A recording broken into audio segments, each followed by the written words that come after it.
শুভ অপরাহ্ন দর্শক, আপনাদের সবাইকে স্বাগত জানাচ্ছি আমাদের বিশেষ আয়োজন বাংলার পূজায়। আজ মহাসপ্তমী, আর আমাদের এই বিশেষ অনুষ্ঠানে আজকে আমাদের সঙ্গে অতিথি আছেন। দেবীর মহাপূজার মূল অনুষ্ঠান কিন্তু আমরা জানি আজকে থেকে শুরু হয়েছে। আলোর ঝলকানি, ঢাকের শব্দ আর পুষ্পাঞ্জলির দৃশ্যে সারা বাংলা জুড়ে সৃষ্টি হয়েছে এক আনন্দঘন পরিবেশ। আজকের এই বিশেষ দিনে আমাদের সঙ্গে আছেন একজন সম্মানিত অতিথি, যিনি বাংলার গানের জনপ্রিয় মুখ ছন্দা চক্রবর্তী। পূজা, সাহিত্য আর সংস্কৃতি নিয়ে আজ আমরা তার সঙ্গে আনন্দঘন একটা আড্ডায় থাকবো এবং আমরা অনেক গল্প করব, কিন্তু গল্পের মাঝখানে দিদি সুন্দর সুন্দর কিছু গান আমরা শুনবো। তবে তার আগে দিদিকে বলতে চাই শারদীয় শুভেচ্ছা। দিদি, কেমন লাগছে আমাদের স্টুডিওতে এসে? ভীষণই ভালো। যতবার আমি যমুনা টিভিতে আসি মানে একটা ভালো লাগা নিয়ে যাওয়া, আর ভীষণই ভালো লাগে এই কারণে যে উৎসবের প্রত্যেকটি ছোঁয়াই যমুনা টিভির পর্দায় কিন্তু আমরা দেখতে পাই। তো সেই রকমই আজকে সপ্তমীর দিনে আজকে আমি এখানে তোমার সাথে বসেছি, এটা তো অনেক বেশি ভালো লাগা, এবং যমুনা টিভিকে এই জন্য অনেক ধন্যবাদ। দিদি, আপনাকে অসংখ্য ধন্যবাদ এরকম একটা সময় আমাদেরকে সময় দেওয়ার জন্য। এই সময়টা নিশ্চয়ই আপনার জন্য অনেক বিশেষ। পুজো নিয়ে যদি কথা বলি, এই সময়টা অন্য বছরগুলোতে কি করা হয় আজকে সপ্তমীতে? আসলে আমরা যারা মানে সংস্কৃতির সাথে যুক্ত আছি, আমাদের কাছে উৎসব মানেই কিন্তু গান, যে যেটাই করেন, তাই না? তো পুজোতে দেখা যায় যে মহালয়া থেকে শুরু হওয়া, তখন মহালয়ার একদম ভোরে আমাদের এক প্রোগ্রাম থাকে, সেখানে গান করা, মানে মায়ের আবাহন যেটা বলি আমরা, সেটা থেকে শুরু, শেষ একদম দশমী পর্যন্ত, সিঁদুর ছোঁয়া পর্যন্ত। এবং মানে এই সময়টা পুরোটা জুড়ে দেখা যায় যে গানের সাথেই বেশি থাকা হয়। তারপরে তো পরিবার আছে, আত্মীয় স্বজন যারা আছে, এইভাবেই। দিদি, আমরা কি একটু মঞ্চে পুজোর সময় যে গানের আপনার যদি কোনো অভিজ্ঞতা থাকে সেটা আমাদের সঙ্গে একটু বলেন, এবং একটা গান অবশ্যই আমরা শুনতে চাই পুজো নিয়ে। যেমন ওই যে বললাম, আমাদের যারা মানে আমরা যারা সঙ্গীতের সাথে আছি, মহালয়া মানেই আমাদের উৎসব শুরু হয়ে যাওয়া, এবং মহালয়ার কিছু বিশেষ গান আছে যে গানগুলো এত আমরা ভীষণ যখন ছোট ছিলাম তখন থেকেই দেখতাম যে একদম ভোরবেলা 4টা-5টার সময় আমাদের বাসাতে দেখা যেত যে মা বাবা উঠে একদম স্নান করে তারা হচ্ছে রেডিওতে মহালয়ার অনুষ্ঠান, বীরেন্দ্র কিশোর ভদ্রের ওনার কণ্ঠে যে মহালয়ার বাণী, সেটা শোনার জন্য একদম বসে পড়তো। এটা শুধু আমাদের বাসা বলে কথা না, প্রত্যেকটা ঘরে ঘরে মানে এরকম একটা ব্যাপার ছিল। এবং ওই মানে আশ্বিনের যে মানে সূচনা, মানে শুভ সকাল, এরকম একটা ব্যাপার দিয়ে শুরু হয়। একদম ছোটবেলার পুজোর কথা বলছেন না? হ্যাঁ, একদম ছোটবেলা থেকে এই জিনিসটা দেখে এসছে। কিন্তু তখন হয়তো এভাবে বুঝতাম না, এটা বুঝতাম যে ওই দিনটা খুব ভোরে উঠে স্নান করে ফেলতে হবে, তারপরে এই নতুন কাপড় পরতে হবে। ওই দিন নতুন কাপড়ের বিষয়টা থাকে না, কিন্তু একটা পবিত্র একটা ব্যাপার থাকে, যে পবিত্র হয়ে নিজেকে শুচি শুদ্ধ করে মানে ওই রেডিওতে যে মানে মহালয়ার প্রোগ্রামটা হতো, ওই যে বললাম সেই প্রোগ্রামের সুন্দর সুন্দর গান, সেই গানগুলোই কিন্তু এখন চলছে। দিদি, আপনার মিষ্টি কণ্ঠে আমরা আপনার আরো গল্প শুনবো, তবে একটা গান এখন না শুনবো। ওই সেরকম একটি গান, যে গানটির মানে ওই সময় মূল শিল্পী ছিলেন মানবেন্দ্র মুখোপাধ্যায়, ওরকম একটি গান একটু চেষ্টা করছি, মহালয়ার গান। আজি শঙ্খে শঙ্খে মঙ্গল গাও, জননী এসেছে তারে। আজি শঙ্খে শঙ্খে মঙ্গল গাও, জননী এসেছে তারে। শব্দ সিন্ধু কল্লোলরোল, শব্দ সিন্ধু কল্লোলরোল, বেজেছে শব্দ তারে। ওগো জননী এসেছে তারে। আজি শঙ্খে শঙ্খে মঙ্গল গাও, জননী এসেছে তারে। সুর সপ্তক তুলেছে তান, সপ্ত ঋষির গানে, সপ্ত স্বর্গে দুন্দুভি ঘোষে সপ্ত গ্রহের টানে অন্তরে আজ শব্দ সুরে নব আগমনী স্বরে ওগো জননী এসেছে তারে আজি শঙ্খে শঙ্খে মঙ্গল গাও জননী এসেছে দ্বারে। আহা, জননী এসেছে যেন মঙ্গল বার্তা নিয়ে। একদম একদম সেই কথাগুলোই কিন্তু এই গানে বলা হয়েছে। অসাধারণ অসাধারণ। এই গানটা কি মঞ্চে পারফর্ম করা হয়েছে কখনো? এটা এবার আগমনীতে গেছি আমি। আচ্ছা। এই গুলশান বনানীতে যে বিশাল পুজো, ঢাকাতে বলে যে এইটাই সব থেকে বড় পুজো, তো এই প্রোগ্রাম মানে এই পুজোর প্রোগ্রামের শুরুটা হয় ওনাদের এই আগমনী এই মহালয়ার প্রোগ্রাম দিয়ে।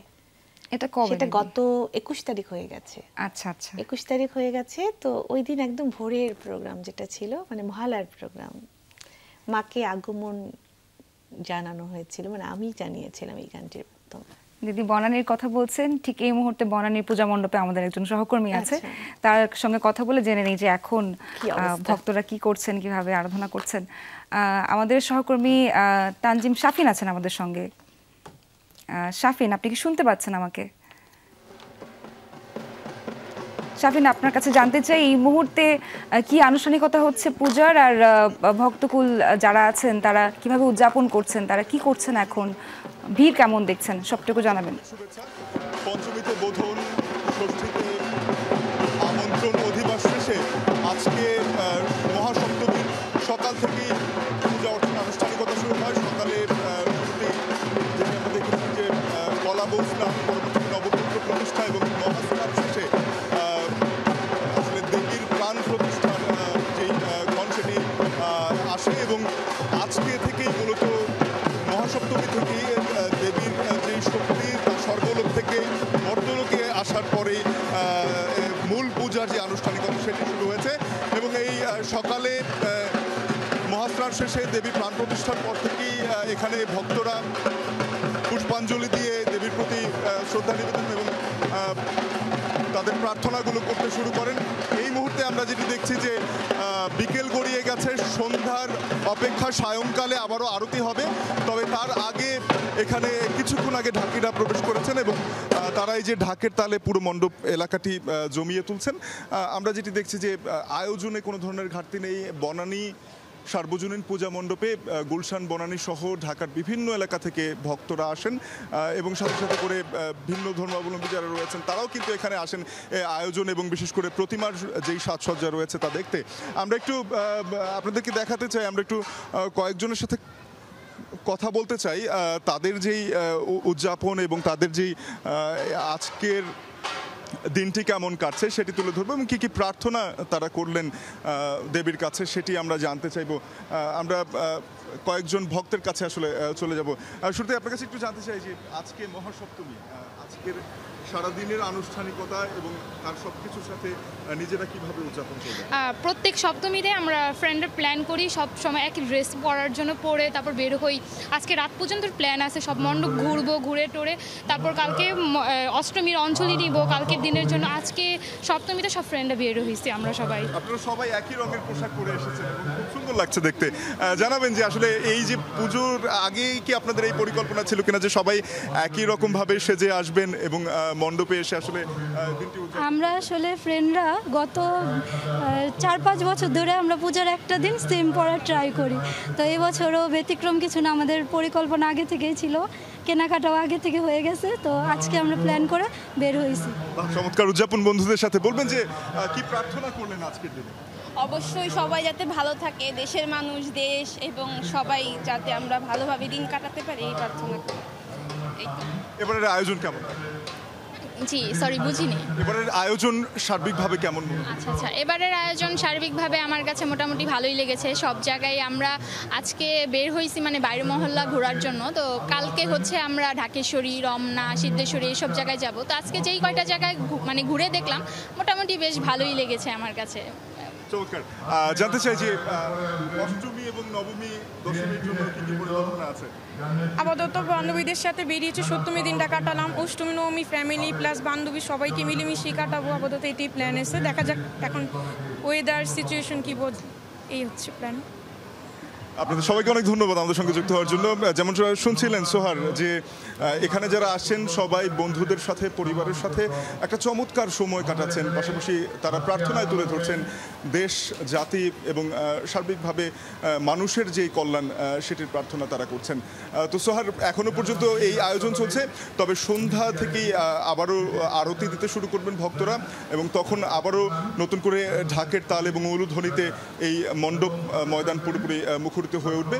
আমরা যেটি দেখেছি যে নিরাপত্তার চাদরে পুরো এলাকাটি ঢেকে ফেলা হয়েছে। এখানে কোনো ধরনের সহিংসতা বা কোনো ধরনের অপ্রীতিকর ঘটনার কোনো তথ্য এখন পর্যন্ত আইন শৃঙ্খলা বাহিনী আমাদেরকে জানায়নি।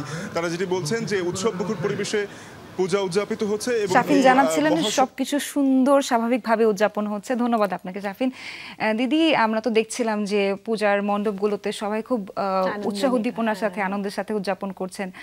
এই যে পুজোর সঙ্গে বাংলার গান, বাংলার সংস্কৃতির যে মেলবন্ধন, এটার কতটুকু তাৎপর্য আছে বলে আপনি মনে করেন?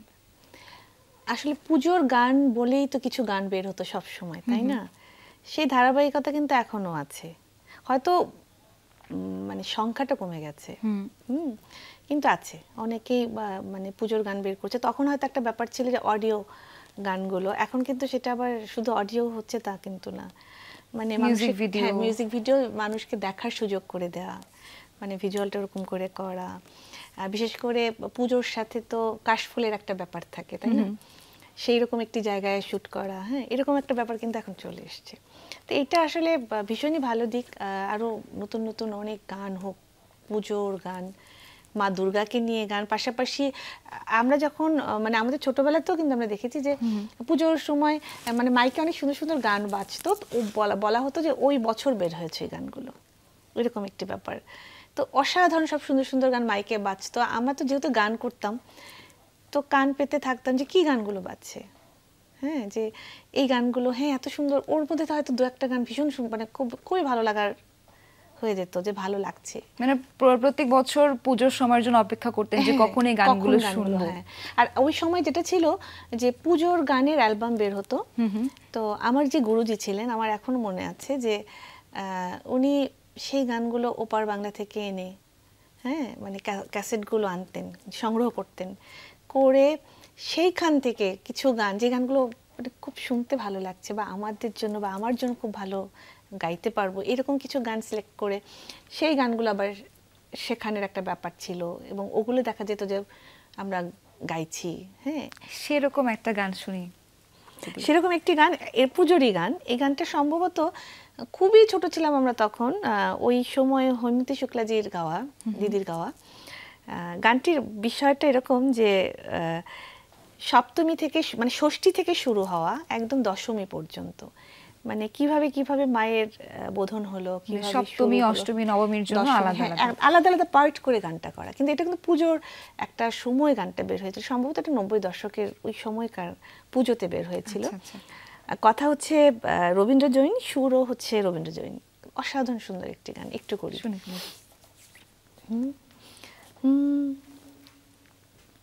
মা গো ডাকি তোমায় সারা বছর ধরে, মা গো ডাকি তোমায় সারা বছর ধরে, এসে চলে যাও তুমি ক্ষণিকের তরে, এত নিঠুর কেন মা দুর্গা মা, আমার মা এত নিঠুর কেন মা দুর্গা মা, আমার মা, মা গো ডাকি তোমায়। পুজোর গন্ধনে মহালয়া এলো, মন তোমার আগমনের বারতা পেল, ষষ্ঠীর আনন্দেতে ভরে এসে চলে যাও তুমি ক্ষণিকের তরে, এত নিঠুর কেন মা দুর্গা মা, আমার মা এত নিঠুর কেন মা দুর্গা মা, আমার মা, মা গো ডাকি তোমায় সারা বছর ধরে। একেবারেই আবেগঘন একটা পরিবেশ তৈরি হয়ে এটা গেল। তো আমি শুধু করলাম, কিছুটা অংশ করলাম যে ষষ্ঠী পর্যন্ত করলাম, এরপরে কিন্তু আছে সপ্তমী, এরপরে অষ্টমী, নবমী, ওইটার দশমী। কি ধারাবাহিকতা। কথা আলাদা? হ্যাঁ হ্যাঁ, যেমন সপ্তমীতে পুষ্পাঞ্জলি দেব গিয়ে আমি, উপোস করে প্রসাদ খেতে বড় ভালো লাগে, এবং এরকম মানে পুজোর পুরো আমেজটাই আছে এই গানটাতে। অসাধারণ দিদি, আমি আসলে মন্ত্রমুগ্ধের মতো শুনছিলাম। যখন দিদি আমার মা বলছেন তখন মনে হচ্ছে একদম ভেতরে যেয়ে লাগছে যে মাকে ডাকার যে কি ব্যাপারটা। সুন্দর সুর না, সুরটাও তো সেই রকম সুন্দর। দিদি আমরা আরেক সহকর্মীর কাছে যাব আমাদের, তিনি আছেন রাজশাহীতে। আমরা ঢাকার বাইরে পূজার উদযাপন একদম, কেমন হচ্ছে একদম। সেটা জেনে আসবো। আমাদের সহকর্মী তারেক মাহমুদ আছেন। তারেক, আপনি এখন কোন মণ্ডপে আছেন জানাবেন, এবং সেখানে পূজার উদযাপন কেমন হচ্ছে, নিরাপত্তা বলয় কতটুকু আছে, কেমন আছে সবটুকু জানাবেন। সোহার, আমি এখন রয়েছি রাজশাহীর ঘোড়ামারার প্রতিশ্রুতি যে মণ্ডপটি রয়েছে সেখানে। এখানে এখন যারা ভক্তকুল রয়েছেন তারা দেবী দর্শনে বের হয়েছেন, এবং সকালে কিন্তু মহাসপ্তমীর যে মূল আনুষ্ঠানিকতা সেটি শেষ হয়েছে, এবং শাস্ত্রীয় বিধান মেতে স্নান করিয়ে কিন্তু ঘট স্থাপন করা হয় দেবীকে, এবং এরপরে দেবীকে মহাস্নান করানোর মধ্য দিয়ে সূচনা হয় মহাসপ্তমীর পূজার যে মূল আনুষ্ঠানিকতা। এবং স্নান শেষে চক্ষুদানের মাধ্যমে প্রাণ প্রতিষ্ঠার পর শুরু হয় পূজার মূল আচার। শুরুতেই 16 উপাদানে সম্পন্ন হয় সপ্তমীর এই পূজা। দিনভর চণ্ডীপাঠ এবং মন্ত্রপাঠের পাশাপাশি ভক্তরা পুষ্পাঞ্জলি দিয়েছে মায়ের চরণে। এবং এখন পর্যন্ত রাজশাহী মহানগরীতে আমি দেখতে পাচ্ছি 103টি মণ্ডপ রয়েছে। রাজশাহী জেলাতে 9টি উপজেলায় 367টি মণ্ডপ রয়েছে। প্রত্যেকটি মণ্ডপে আইনশৃঙ্খলা বাহিনীর 3 স্তরের যে নিরাপত্তা সেটি রয়েছে, এবং পুলিশের পক্ষ থেকে জানানো হয়েছে সার্বিক নিরাপত্তা নিশ্চিতের লক্ষ্যে 3 স্তরের নিরাপত্তা তারা নিশ্চিত করেছেন। প্রত্যেকটি মণ্ডপে মণ্ডপেই সিকিউরিটি বসানো হয়েছে, এবং পাশাপাশি পুলিশের ফোর্স তারা পর্যবেক্ষণ করছেন সিসিটিভি নিয়ন্ত্রণের মাধ্যমে এবং সশরীরে গিয়ে গিয়ে। এর বাইরেও আমি দেখেছি যে এই স্থায়ী ফোর্স এবং মোবাইল সাইবার ফোর্স সহ সিআরটি টিম, গোয়েন্দা সংস্থা সাদা পোশাকে তারা কাজ করছে, এবং মাঠ পর্যায়ে সেনাবাহিনী, র্যাব, আনসার এবং ফায়ার সার্ভিসের যারা সদস্য রয়েছে তারা কাজ করছে। এখন পর্যন্ত রাজশাহীর প্রত্যেকটি মণ্ডপে সুষ্ঠুভাবে সুন্দরভাবেই কিন্তু এই দুর্গাপূজার যে কার্যক্রম সেটি চলছে। কোনো অপ্রীতিকর ঘটনার খবর আমরা পাইনি, এবং পুলিশ বলছে যে কোনো দুষ্কৃতিকারী যেন ষড়যন্ত্র করতে না পারে সেজন্য সকল পক্ষকে সতর্ক থাকার আহ্বান জানানো হয়েছে।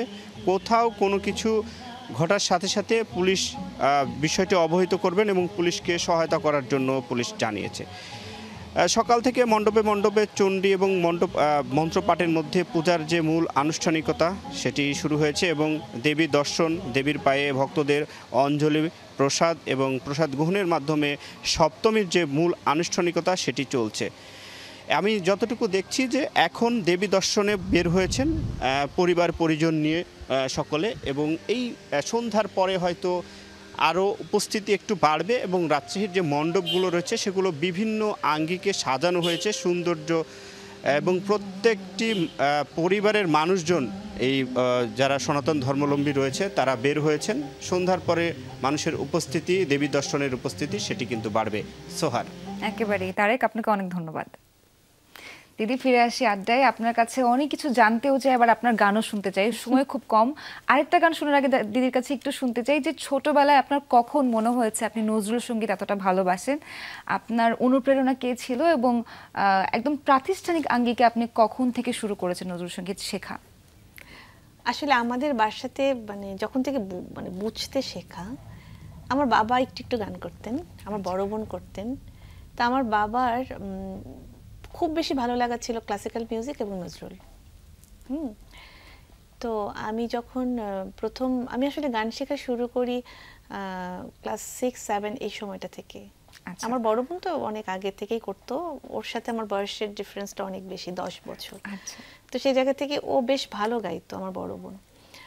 তো ও গাইতো, কিন্তু একটা সময় দেখা গেল যে ওর গানের ব্যাপারে ওর ইয়েটা কমে গেল, উৎসাহটা কেন যেন কমে গেল। আচ্ছা।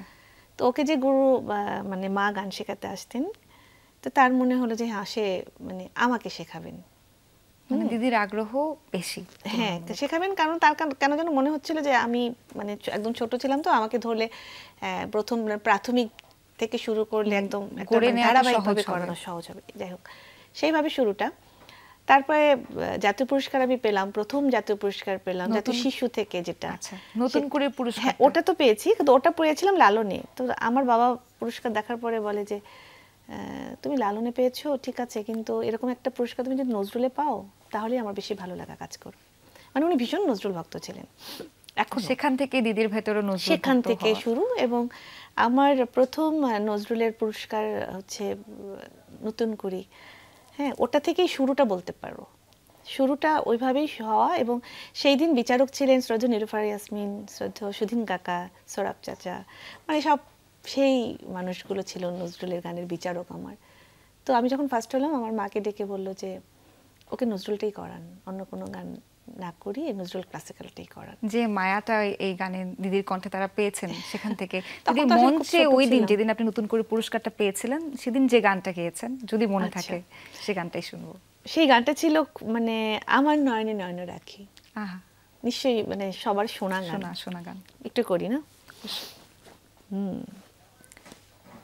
আমার নয়নে নয়ন রাখি, পান করিতে চাও কোন মিও,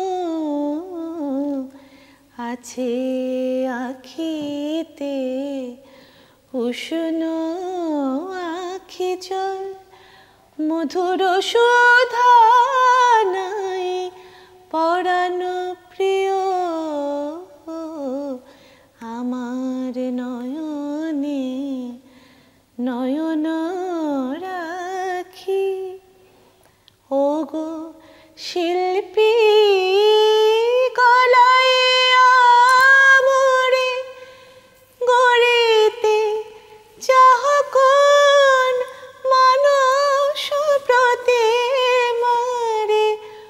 ওগো পূজারে কেন এ আরতি, জাগাতে পাষাণ প্রণয় দেবতারে, এ দেহ ভৃঙ্গারে থাকে যদি মন, ও গো প্রেমাস্পদ প্রিয় গো প্রিয়,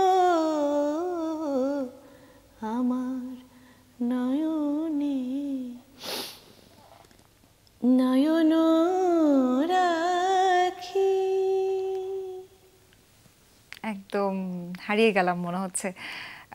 9টি জাতীয় পুরস্কার পেয়েছেন, এত বড় অর্জন, আর একই সাথে এমফিল করেছেন ঢাকা বিশ্ববিদ্যালয় থেকে। তার আগে অন্য ডিপার্টমেন্টে পড়াশোনা করেছেন, তো পড়াশোনা এমফিল পিএইচডি শেষ করলাম। পিএইচডি শেষ করেছেন।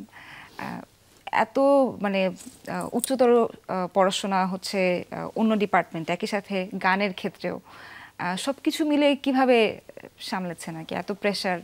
আসলে আমি তো মানে সায়েন্সের স্টুডেন্ট ছিলাম। জি জি, জুওলজি নিয়ে পড়েছেন। হ্যাঁ জুওলজি। আমার বাবা ছিল বোটানির প্রফেসর, হ্যাঁ সরকারি কলেজের প্রফেসর ছিলেন। তো আমার বাবা কথাটা এরকম ছিল যে তুমি মানে প্রাতিষ্ঠানিক শিক্ষাটা তোমার মিউজিকে না, তুমি তোমার জায়গা থেকেই তুমি তোমার পড়াশোনাটা শেষ করো।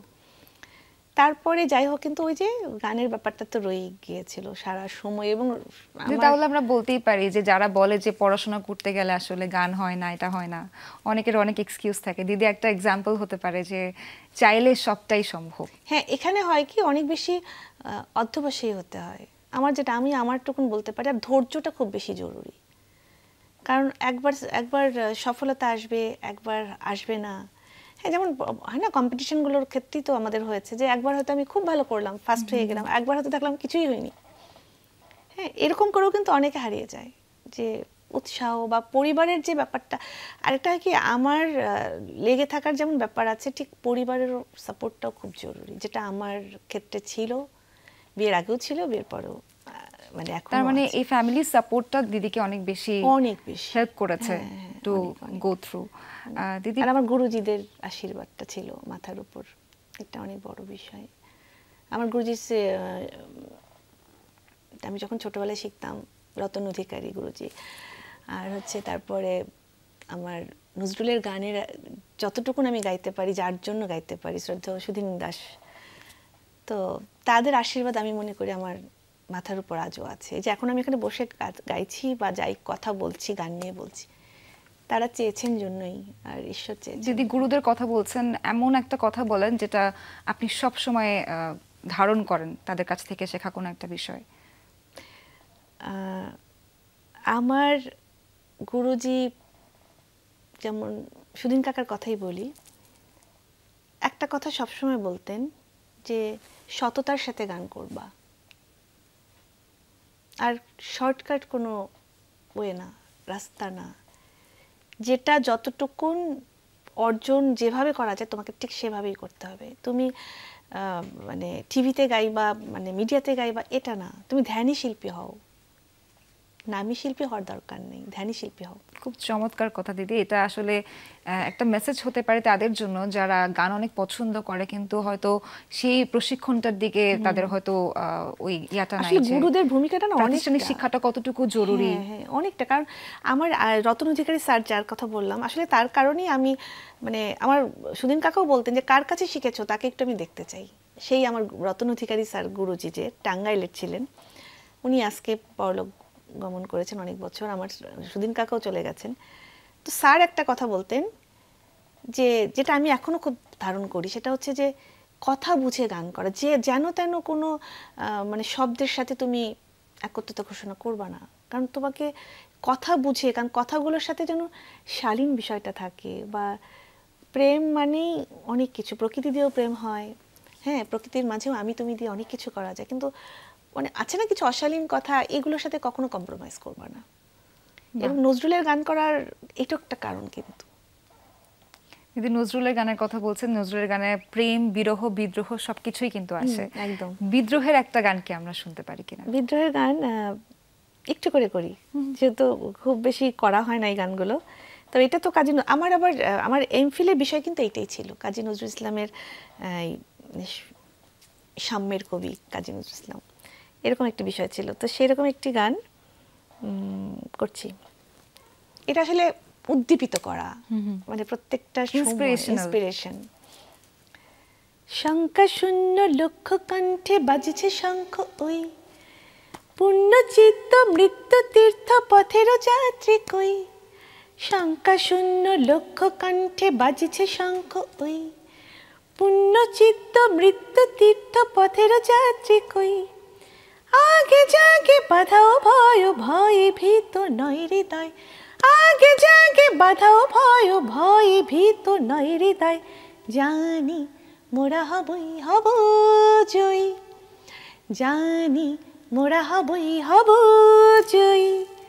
জাগাই প্রাণে প্রাণে নব আশা, জাগাই প্রাণে প্রাণে নব আশা। ভাষাহীন মুখে ভাষা, হে নবীন আনো নব পথের দিশা। নিশি শেষে উষা কেউ নাই, দেশে মানুষ তোমরা কই। শঙ্কা শূন্য লক্ষ্য কণ্ঠে বাজছে শঙ্খ, ওই পূর্ণ চিত্ত মৃত্যু তীর্থ পথেরও যাত্রী কই। শঙ্কা শূন্য লক্ষ্য কণ্ঠে বাজছে শঙ্খ, ওই। খুবই মানে মানে রিদমিক একটা, হ্যাঁ হ্যাঁ, অনেক রিদমিক, কিন্তু অনেক কঠিনও। কঠিন একদম। এটা কমল হাই স্কেল একদম। হ্যাঁ, এটা এই গানটা, পুরো গানটা যদি কেউ মানে গাইতে চায়, কারণ আমি আমারটুকু বলতে পারি, কারণ এই গানটাতে নোট খুঁজে পাওয়া যায় না, যে কোথা থেকে কোন নোটটা লাগিয়েছে। এটা শুনতেও, কারণ আদি রেকর্ডটা যদি শুনে কেউ গানটা উঠায়, তাহলে নোটটা খুঁজে পাওয়া খুব মুশকিল। মানে এত মানে উত্থান পতন মানে সুরের, কমল দাশগুপ্তের সুরে। হ্যাঁ, আমার শুনি, আমি তো গান সম্পর্কে আমার ওরকম জানাশোনা কিছুই নেই, না, তুমি কিন্তু তো গাও, মানে গান কিছুদিন শিখেছো সেই জায়গা থেকে? একদম ছোটবেলায় সেটা দিদি, এই জন্যই গান আমার এত পছন্দ। তো শুনে আমি এতটুকু সেন্স করতে পারলাম যে এটা শিখতে হলে অনেক দিনের সাধনা লাগবে, আর এই জন্যই প্রাতিষ্ঠানিক শিক্ষাটা নজরুল সঙ্গীতের ক্ষেত্রে একদমই অপরিহার্য। দিদি একটা জিনিস একটু জানবো, তারপর আবার আরেকটা গান শুনবো। রবীন্দ্রসঙ্গীত আর নজরুল সঙ্গীতের মধ্যে মূল পার্থক্য বা ডিফারেন্স যেটা আসলে কাজী নজরুল ইসলামের সৃষ্টি, রবি ঠাকুরের সৃষ্টি দুটোই মানে এত রিচ। অবশ্যই, নিঃসন্দেহে। হ্যাঁ, আর একটা জিনিস কি, কাজী নজরুল ইসলাম তো রবি ঠাকুরের সন্তান সমতুল্য ছিল, মানে 30 বছর 32 বছর এরকম একটা ওনাদের ডিফারেন্স ছিল বয়সে। হ্যাঁ, তো সেই জায়গা থেকে নজরুলের কাছে তো উনি গুরুদেব ছিলেন। ওনাদের দুইয়ের সম্পর্কটা যে কি মধুর ছিল, অসাধারণ সুন্দর সম্পর্ক ছিল, এটা যদি কেউ জানতে চায় তাহলে এই সম্পর্ক নিয়ে কিছু মানে বই আছে, হ্যাঁ, কিছু গবেষণার কাজ আছে, সেগুলো জানতে হবে। এবং দুইয়ের যেটা তুমি বলছিলে যে মিল অমিল, কাজী নজরুল ইসলাম তো আসলে অনেক বেশি, যেহেতু আমি নজরুল চর্চা করি সেই জায়গা থেকে আমি বলতে পারি যে নজরুল তো সুরের খেলা করতেন, রাগ রাগিনী নিয়ে কাজ করতেন। কতটা ভাঙা যায়, যে রাগগুলো চলে গেছে, হারিয়ে গেছে, লুপ্ত রাগ যেগুলোকে কাজী নজরুল ইসলাম বলতেন, সেই লুপ্ত রাগ নিয়ে কাজ করেছেন। হ্যাঁ, আবার কিছু রাগ ভেঙে চুরে সে নিজের মতো নজরুল সৃষ্ট রাগ বলে কিছু গান করেছেন। হ্যাঁ, নজরুল সৃষ্ট রাগের সংখ্যা মানে প্রায় 17টা, প্রায় বলবো না, 17টি রাগ, গান 18টি। আবার লুপ্ত রাগও কিন্তু ঠিক এরকমই, প্রায় মানে 20-22টার মতো গান, বা 16টা থেকে 20-22টা এরকম হবে। তো উনি তো ভেঙে চুরে কিছু তৈরি করা, মানে নতুনের সন্ধান করতেন সবসময়, বৈচিত্র্যময়ী কবি বলি আমরা কাজী নজরুল ইসলামকে। আর রবি ঠাকুরেরকে মানে নমস্য, কারণ ওনার সৃষ্টিশীলতা নিয়ে কথা বলার ধৃষ্টতা আমার নেই, কারণ আমি যেহেতু ওনাকে খুব ভালো জানি না। তবে এইটুকুন বলতে পারি, তার গানের গভীরতা এত বেশি, কোথায় গিয়ে যেন লাগে, ঠিক কি না? এরকমই কোথায় যেন গিয়ে লাগে, এরকম আরেকটা গান শুনবো। আমি জানতে চাই দিদির মঞ্চে তো গান করার অভিজ্ঞতা অনেক দিনের, তো খুব স্মরণীয় কোনো একটা দিন যেদিন আপনার মনে আছে, সেদিনের কথা আমাদেরকে বলেন, অভিজ্ঞতার কথা। দেশে, দেশের বাইরে, তো ভারতেও গান করা হয়েছে। হ্যাঁ, আমি একটা অভিজ্ঞতা বলতে পারি। আমার সাথে শ্রদ্ধেয় সুবীর নন্দী, আমি কাকু ডাকতাম, সুবীর নন্দী কাকুর একটি অ্যালবাম আছে, 2017-তে ওটি রিলিজ পেয়েছিল। তো ওই অ্যালবামটির যেদিন প্রকাশনা উৎসব ছিল, ওই দিনটি আমার কাছে স্মরণীয় হয়ে থাকবে। কি হয়েছিল সেদিন? কারণ সেদিন আমি এত গুণী মানুষদের একসাথে পেয়েছিলাম। আর সুবীর কাকুর আমার সাথে গান করার অভিজ্ঞতা শেয়ার করেছিলেন। এত মানে সম্মানিত বোধ করেছি আমি, কারণ উনি আমার সাথে গান করেছেন, এটা একটা অনেক বড় বিষয় আমার জন্য, তো অনেক বড় বিষয়। আরও বেশি মানে স্মরণীয় এই জন্য যে আমার গুরুজি ঠিক তার 2 মাস পরেই উনি চলে গেছেন। ভীষণ অসুস্থ ছিলেন, উনি কোথাও যেতেন না। আমি আমি আমি চিন্তাই করি নাই যে সেই অনুষ্ঠানে তিনি, তখন কিন্তু 90 আপ তিনি, মানে 90 ছাড়িয়ে গেছে তার বয়স। ওই অনুষ্ঠানে উপস্থিত ছিলেন, মানে উনি যে আসবেন এটা কল্পনাতীত, কেউ ভাবেই নাই। কিন্তু উনি যখন অনুষ্ঠানে আসলেন, মনে হলো যে পুরোটা আলো হয়ে গেল। এবং আমার আবেগ বলো, ইমোশন বলো, ওই জায়গাটা মনে হয় আমি আমার জীবনে আর কখনো ফিরে পাবো কিনা আমি জানি না। কারণ মনে হচ্ছে এখন দিদির চোখে জল চলে কারণ আসছে। আমার উনি শুধু একটা কথাই বলেছেন যে আমি তোকে আশীর্বাদ করতে এসেছি। তো আমার কাছে মনে হয় যে ওনার আশীর্বাদটা আমার সাথে বোধহয় আছে বলেই আজকে আমি এখানে বসে আছি। নিঃসন্দেহে ওই প্রার্থনা, ওই আশীর্বাদ তো ছিলই দিদির সঙ্গে। দিদি সেদিনের মঞ্চের একটা গান শুনবো। ওই দিন তো আমাদের 10টা গানের একটা অ্যালবাম ছিল। ওই অ্যালবামের গানই আবার আমি চ্যানেল অ্যাওয়ার্ড পেয়েছিলাম 2018-তেই। বাহ। তো ওই অ্যালবামের একটি গান ছিল যেটার জন্য আমি অ্যাওয়ার্ড পেয়েছিলাম, ওটা একটু করে করি। অবশ্যই। সেদিন ছিল কি গধূলি লবণ, শুভ দৃষ্টি রক্ষণ, চেয়েছিল মোর নয়নের পানে, চেয়েছিল মোর নয়নের পানে যে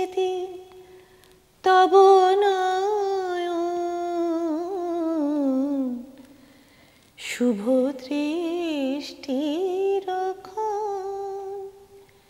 সেদিন ছিল কি গধূলি লগন শুভ দৃষ্টির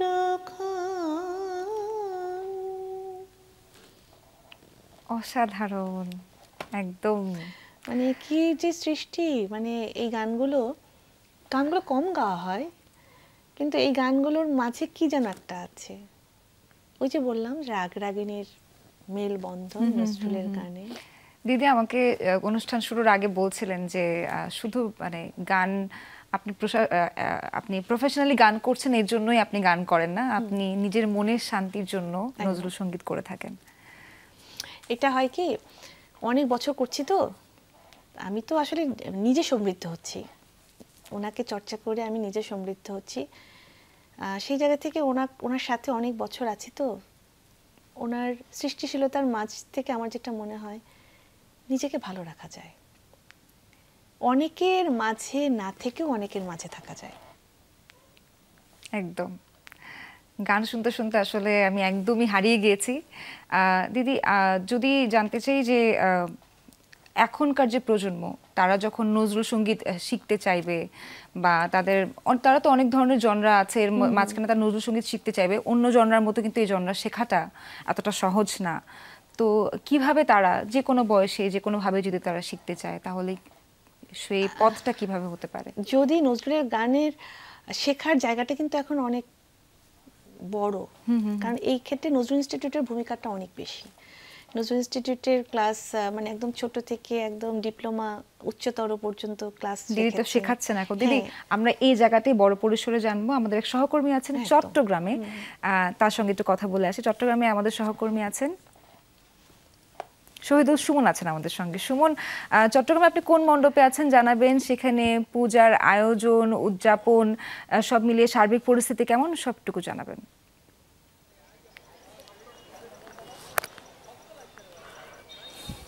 আমি এই মুহূর্তে রয়েছি জেএমসেন হল পূজা মণ্ডপে। চট্টগ্রামের পূজা উদযাপন পরিষদের আয়োজনে এখানে আসলে মূলত পূজার আয়োজন চলছে। যেহেতু এখন মাগরিবের আজান হয়েছে, সেক্ষেত্রে এখনকার যে কার্যক্রম আমরা দেখেছি এখানে যে সাংস্কৃতিক অনুষ্ঠান চলছিল সেটির আসলে কিছুটা বিরতি এবং যে পুজোর কার্যক্রম সেটি কিছুটা আসলে বন্ধ রয়েছে। কিছুক্ষণ পর হয়তো নামাজ শেষে আবারও যে কার্যক্রম সেটি আসলে চলবে। সকাল থেকে আমরা দেখছি যে সপ্তমীর যে আয়োজন সেটি আসলে চট্টগ্রামে যে পুজো মণ্ডপগুলো রয়েছে সেখানে অনুষ্ঠিত হয়েছে। এবার চট্টগ্রাম মহানগরে 287টি এবং জেলায় 2002টি মণ্ডপে মূলত দুর্গা পুজোর যে উৎসব সেটি আসলে চলছে। আপনি দেখছেন এখানে একদিকে যারা রয়েছেন হিন্দু ধর্মাবলম্বী তারা যেমন আসছেন, অন্যান্য ধর্মের মানুষজনও আসছেন।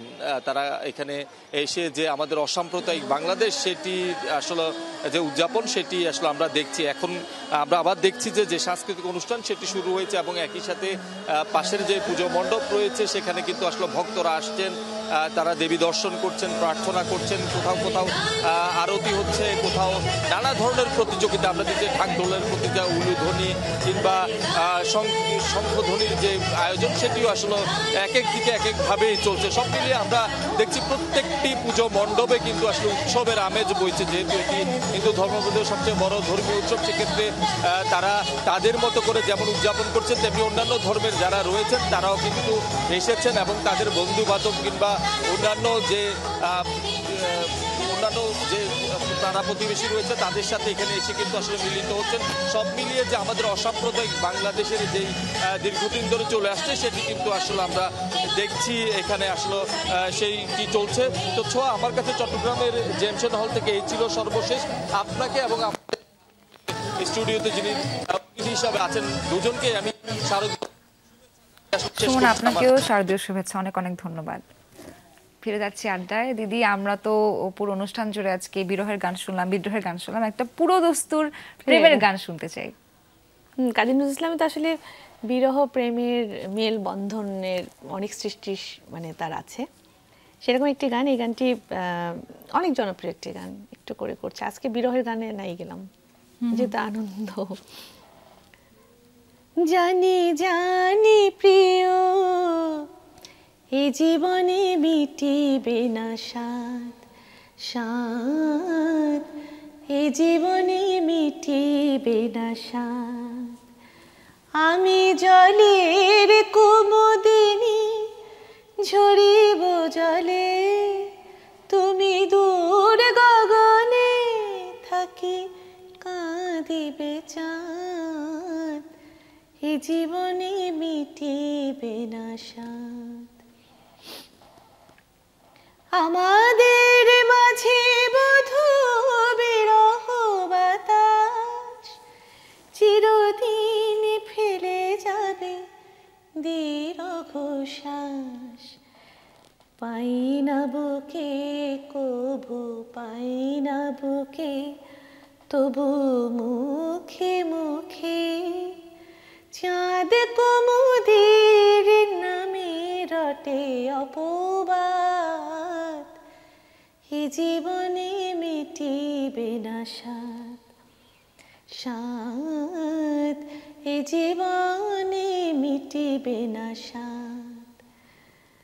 জানি জানি প্রিয়, জানি জানি প্রিয়, এ জীবনে মিটিবে না স্বাদ স্বাদ, এ জীবনে মিটিবে না স্বাদ। কিন্তু একদম আপনার গান শুনেও স্বাদ মিটবে না, মনে হবে যে শুনতেই থাকি। তবে অনুষ্ঠান তো শেষ করতে হবে, তবে যাওয়ার আগে দিদি ইয়াং জেনারেশন যারা গান করতে চান, যারা নজরুল সঙ্গীত শিখতে চান, তাদের জন্য আপনার যদি কোনো মেসেজ থাকে। নজরুলের গান যারা শিখতে চাচ্ছেন তাদের জন্য একটা কথাই বলার আছে, আপনাকে একজন ভালো মানুষ তৈরি করে দেবে। আর ভয় পাওয়া যাবে না, মনে হবে যে নজরুলের গান অনেক কঠিন অনেক কিছু, এরকম ব্যাপারটা না। গানের ভিতরে ঢুকলেই বোঝা যাবে যে কতটা ভালোবাসা নিয়ে এই গান শেখা সম্ভব। এবং নজরুলের গান শিখলে রাগরাগিনীর সাথেও পরিচয় হয়ে যায়, মানে দুটো জিনিস একবারে হয়ে যায়। তো সেই জায়গা থেকে ভয় নয়, ভয়কে জয় করাই হচ্ছে আমাদের লক্ষ্য হবে, এবং নজরুলের গানকে সাথে নিয়ে। অসাধারণ দিদি, অনেক অনেক ধন্যবাদ। সপ্তমীর দিনে পূজার এই সময় আমাদেরকে সময় দিলেন আপনি। হয়তো আরো কোনো একটা অনুষ্ঠানে আপনার সঙ্গে আবারও আড্ডা হবে, এবং ওই দিন আরো বেশি করে সুন্দর সুন্দর কিছু গান শুনে নিব। খুবই ভালো লাগছে যে এই যে চিটংয়ের পুজো একটু হলেও দেখলাম, আমার শ্বশুরের দেশ, শ্বশুর বাড়ির দেশ, তারপর ঢাকার পুজো, সবকিছু মিলে আমরা একটা আনন্দ আড্ডা পুজোর দিনে, এটা অনেক ভালো লাগে, অনেক ভালো লাগে। এই জন্য যমুনা টেলিভিশন এবং তোমাকে তো অনেক অনেক ধন্যবাদ। থ্যাংক ইউ দিদি। আপনারাও ভালো থাকবেন এবং বাংলার পূজার সঙ্গেই থাকবেন। আমরা যমুনা টেলিভিশনের আয়োজন নিয়ে দশমী পর্যন্ত থাকবো আপনাদের সঙ্গে, ততক্ষণ পর্যন্ত যমুনার সঙ্গেই থাকবেন। ধন্যবাদ।